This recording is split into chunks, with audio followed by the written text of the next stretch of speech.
Pernah kebayang nggak? Di satu desa kecil di pesisir Jawa Barat, ada dua dunia yang rasanya mustahil banget buat ketemu, tapi nyatanya mereka hidup berdampingan. Nah, selamat datang di Cimajah. Jadi gini, di satu hamparan pantai yang sama, kalian bisa dengar gemuruh ombak kelas dunia yang jadi panggilan buat para petualang modern. Tapi di saat yang sama, ada keheningan dari batu-batu raksasa peninggalan zaman prasejarah.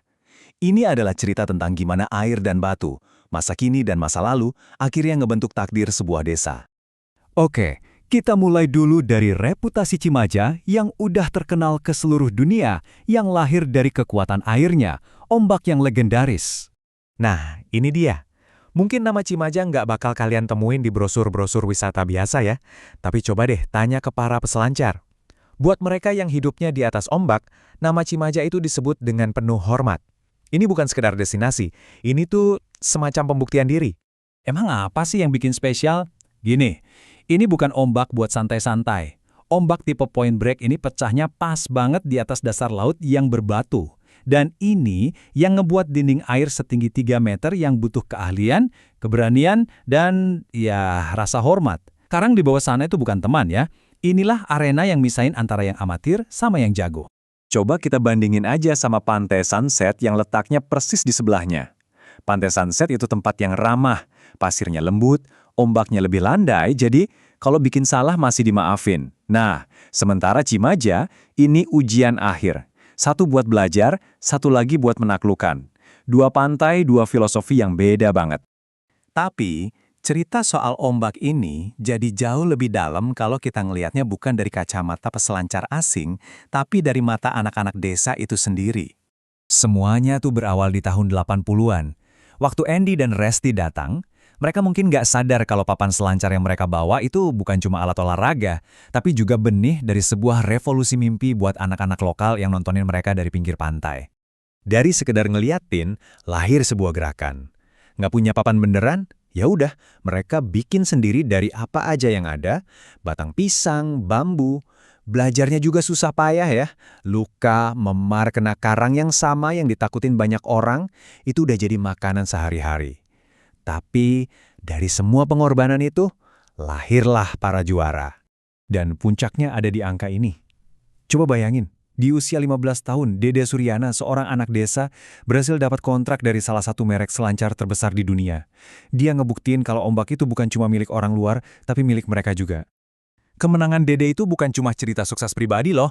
Itu tuh kayak percikan api. Tiba-tiba mimpi yang tadinya kelihatan mustahil jadi nyata. Semua anak di Cimaja sekarang tahu kalau mereka juga bisa berdiri di puncak dunia. Ya, di atas papan selancar. Kita udah lihat kan kisah hebat di atas ombak. Tapi sekarang coba kita tarik napas dulu, berbalik dari pantai dan jalan ke arah perbukitan. Karena rahasia tertua Cimaja itu nggak tertulis di atas air, tapi terpahat di atas batu. Oke, kita tinggalin dulu deburan ombak buat nemuin keheningan yang udah ada di sana selama ribuan tahun. Nah, disinilah letaknya Salak Datar. Deket banget dari riuhnya pantai, tapi rasanya kayak masuk ke portal waktu. Di sini, energi yang kerasa itu bukan adrenalin, tapi ketenangan yang dalam banget dari masa lalu yang sunyi. Jadi, batu-batu raksasa atau megalit ini bukan sekedar bebatuan alam biasa ya. Ini adalah monumen yang sengaja dibuat oleh para leluhur. Sebuah tempat yang dipercaya jadi pusat kegiatan spiritual dan ritual. Setiap batunya itu saksi bisu dari peradaban yang udah lama hilang. Dan coba lihat perjalanan penemuannya lagi. Situs ini bukan temuan kemarin sore, udah dicatat dari zaman kolonial. Tapi butuh waktu hampir 2 abad, lewat berbagai penelitian sampai akhirnya diakui secara penuh sebagai warisan budaya nasional. Ini adalah sebuah pengakuan atas betapa pentingnya akar sejarah Cimaja. Di balik megahnya batu-batu ini, ada kesetiaan manusia.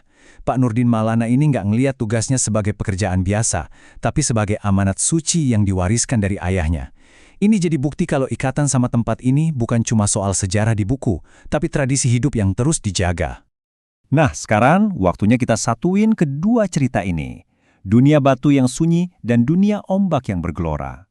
Apa ya yang terjadi waktu keduanya ketemu di persimpangan masa depan? Inilah jiwa ganda Cimaja. Di atas bukit ada keheningan spiritual yang akarnya dalam banget di masa lalu. Di bawah, di pantai, ada energi petualangan yang geraknya cepat menuju masa depan. Dua-duanya adalah Cimaja, ketenangan dan gerakan, kuno dan modern, semuanya hidup dalam satu tarikan nafas. Sayangnya, keseimbangan yang indah ini ternyata rapuh banget. Sekarang, aktivitas dunia modern yang sama yang bikin ombaknya terkenal justru berbalik jadi ancaman buat keberlangsungan ombak itu sendiri. Musuh yang nggak kelihatan ini namanya pendangkalan. Ini adalah proses alam yang dipercepat oleh tangan manusia. Gampangnya, sedimen dari darat pelan-pelan numpuk di dasar laut, menyekik karang, dan akhirnya mengubah bentuk ombak buat selamanya. Begini rantai kehancurannya. Penambangan material di hulu sungai bikin aliran air jadi liar. Air ini ngebawa semua sedimen ke muara, numpuk di dasar laut yang selama ini ngebentuk ombak Cimaja yang sempurna itu. Akibatnya, ombaknya jadi lemah, dan impian mereka pun terancam. Tapi, komunitas di sini nggak tinggal diam. Mereka melawan dengan gerakan Save Cimaja. Jadi, pertanyaan besarnya sekarang adalah, Cimaja kan punya fondasi spiritual yang kokoh banget, sekuat batu-batu megalitnya. Tapi, di sisi lain, impian masa depan mereka itu dinamis, sekaligus rapuh, kayak ombak.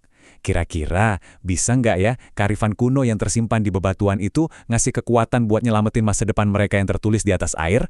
Nah, itulah pertaruhan Cimaja hari ini.